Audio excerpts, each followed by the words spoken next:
Hello players and GMs, this is Aaron. Thank you for tuning in to another video by Jetpack7, where we give insights on how to play Dungeons & Dragons and also cover subjects relevant to the role-playing game community. Before we dive into today's video, please consider subscribing and checking the notification button, as it helps us get the word out and build our channel. If you like what you see here, you can support us by visiting jetpack7.com and ordering our products there. We would really appreciate that. Let's get started. Today we're covering 5e Night Hag Tactics. Let's jump over to the Forgotten Realms wiki page to get a solid idea of what makes them tick. You can see where I've jumped right over to here, and I'm going to maneuver down to this section right here. Here's a section I found interesting to help paint a picture of how a Night Hag is and will help a GM build their personality with role-playing them. Both diabolical and destructive, Night Hags combine the most despicable traits from fiends throughout the lower planes, with the insidious nature of their sinister sisterhood. That's a mouthful.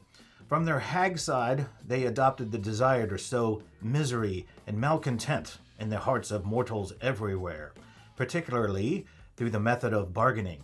Like devils, they harbored an indomitable megalomania and unbreakable ambition, crossed with the overpowering need for carnage, more typically found in demons. However, the common thread running through their various hateful heritages was the utter glee with which they approached the act of corruption. Night Hags were perversely subversive and took delight in turning virtues into vices, either by amplifying positive traits until they became unhealthy, or by simply turning ideals into their diametric opposites.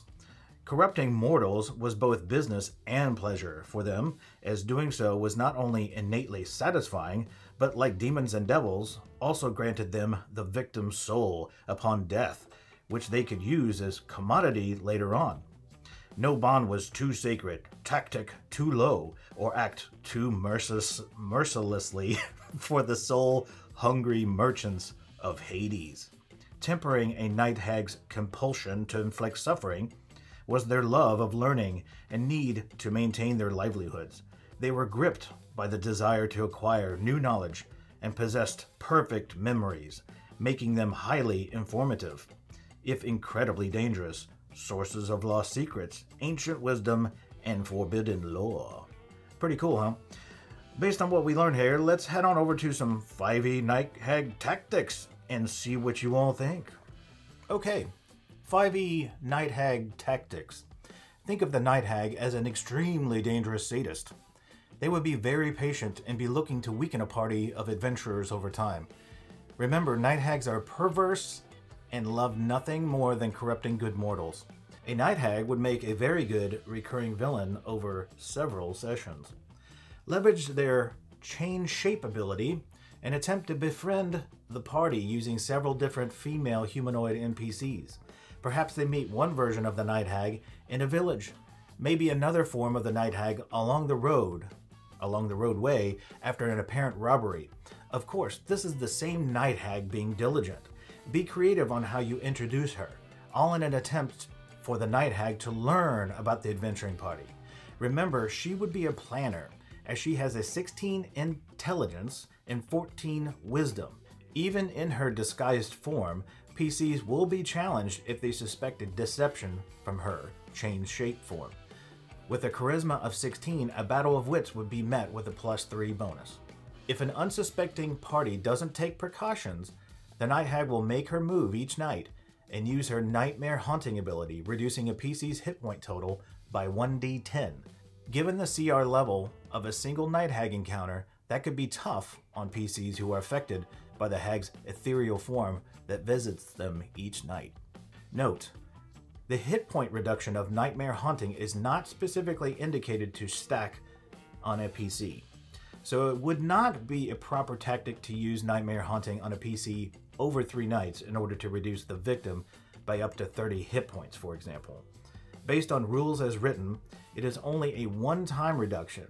However, it may be very dangerous for PCs who are under 10 hit points to be anywhere near a Night Hag when they are sleeping. A hag could easily slip in and out overnight to kill a wounded PC if they wanted to. If the Night Hag can visit each party member over 4 to 5 nights, for example, that is a significant total amount of hit points that the Night Hag is potentially knocked off the board. This can continue over and over until the party takes the necessary precautions. Until these affected PCs are cured with greater restoration or similar magic, it is a permanent effect. Ouch! A Night Hag will consider it mission accomplished if she could corrupt a mortal to the point of breaking their spirit or perhaps turning them to evil. However, evil PCs should be cautious in a party that is being followed by a Night Hag. If an evil PC is wounded, for example under 10 hit points, and needs a long rest to heal, a Night Hag will certainly seek them out first in order to use Nightmare Hunting and trap the PC's soul into the Hag's soul bag. Additionally, a Night Hag may get a little prickly around elves who technically do not sleep. To help her plans, she may simply ignore them and focus on those who do actually sleep. Or if the opportunity presents itself, have the elf eliminated by minions. She would see an elf as useless and not be susceptible to her corruption. Night Hags in a fight. In the unlikely event a Night Hag would fight a party of adventurers solo, they can still be quite a challenge. Use her at-will magic missile. The Hag will only be able to use one missile, but at a distance, this may be an effective way to guarantee a hit. If enemies get within melee range, her claws can actually be effective as well. The Night Hag has 112 hit points, and if you use maximum hit points to make your monsters tougher, she would have 165 hit points. That should be plenty enough to go toe-to-toe with the average 5th level party, or allow her time to turn ethereal, or use plane shift to escape. Why a Night Hag would get into melee is strange to me though. Night Hags are very smart and would be able to plan accordingly. She can take an action to become ethereal on her turn and would most certainly leverage this strategy. One exploit you could use is to target a creature, fire a magic missile, and then turn ethereal the next round. The distance between an enemy and the Hag is important, so avoid getting surrounded by fighter types by positioning the Hag too close. Make sure to keep your distance. On the next round, move up to 15 feet and then reappear in a different area, ready to fire off another magic missile. She has to be on the material plane to use her magic missile, but if PCs are unable to hide from her, this is effectively shooting fish in a barrel, if they stay in range. With her ability to move while ethereal, this could be a big advantage when attacking an enemy. While ethereal, she could take the dash action as well. The Hag can take a free action to reappear on the material plane, but position her far enough away to be able to target an enemy with a magic missile again. Consider giving her total cover as well, allowing her to look around a tree, for example, and fire off a magic missile. Remember, an encounter area with a Night Hag is well known to her. Use her environment to her advantage. Rinse and repeat the magic missile ethereal move tactic as needed.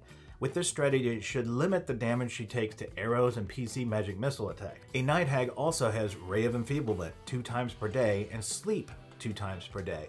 A sleep spell would be far more effective if the Night Hag has been able to reduce the party's hit points over the course of a few days. That she can also cast it at 90 feet away helps as well, but it will only make sense to do this if she knows for sure it will effectively put to sleep enough PCs for her to consider attacking with her claws. Here's some of my commentary. While it may be fun to fight a Night Hag, I believe fighting is beneath her in a sense. To me, it seems more likely a Night Hag would have minions to do the dirty work, so to speak. A Night Hag's primary motivation isn't to kill the PCs, but to corrupt them, unless the PCs are evil, of course. Just be sure to double check your difficulty levels in Kobold Fight Club Plus if you add minions, otherwise it could be deadly for a party real quick.